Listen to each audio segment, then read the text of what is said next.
On a more personal level, for those who are watching this and are kind of desiring to be more quote unquote evangelistic, to be more in line with the Holy Spirit, in touch with the Holy Spirit, and listening, what are just a few things that they could focus on in, say, especially in this season of COVID, when, if anything, people are feeling handcuffed and chained and Yeah. unable to do anything. It's difficult to think of ways to be creatively evangelistic when you're not even sure how to be evangelistic in the first place. So what would you Oh suggest? man. Okay, first of all, there's so many ways to be evangelistic right now. Like, Mm, honestly, don't hold back, because mm, here's some things. One, you can be evangelistic on social media. Not, don't be weird, be normal. But what I mean by that is, like, invite someone to your, like, put it on your Facebook, your Snapchat, your Twitter, your Instagram, your Insta Mhm. story, and you put on, hey, my church is having a hope-filled Christmas Eve service online, and I want it, you are all welcome. That's doing the work of evangelism. So put that on your social media. It doesn't take a lot. Get your church to give you something, that a photo, an image, or something you could post or repost.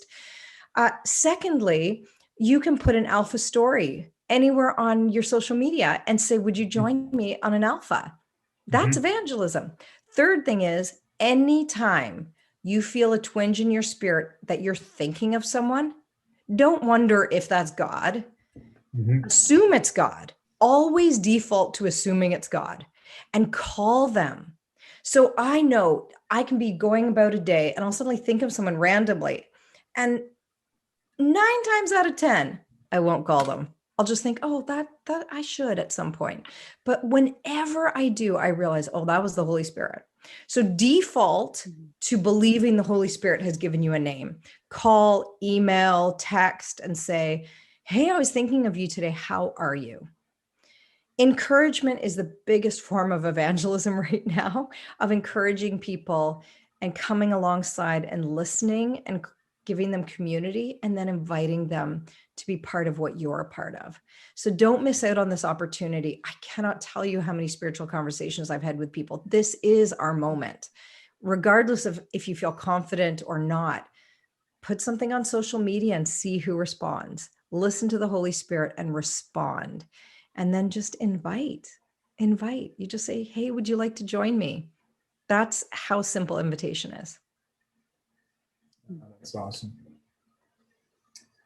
Yeah, I'm feeling inspired. Good. Oh, I'm so glad. Yeah. You Well, got two of us, Shayla. you know what? Mhm. We just all have so much opportunity right now. And when I hear stories of men and women, young and old, who are coming to faith over Zoom of all things, we just can't possibly limit the work of God. And I Mhm. think we've allowed COVID to make us feel like we have chains on us that prevent evangelism, that Mhm. prevent care and compassion. And it's an absolute lie from the pit. Mhm. We have lots of ways to evangelize. We have lots of ways to love. We just have to think creatively and not rest on, we used to do it this way, but rather push in and say, Holy Spirit, teach me how to do it. And He will, because He's at work Yeah. and He wants to see people come to know Jesus.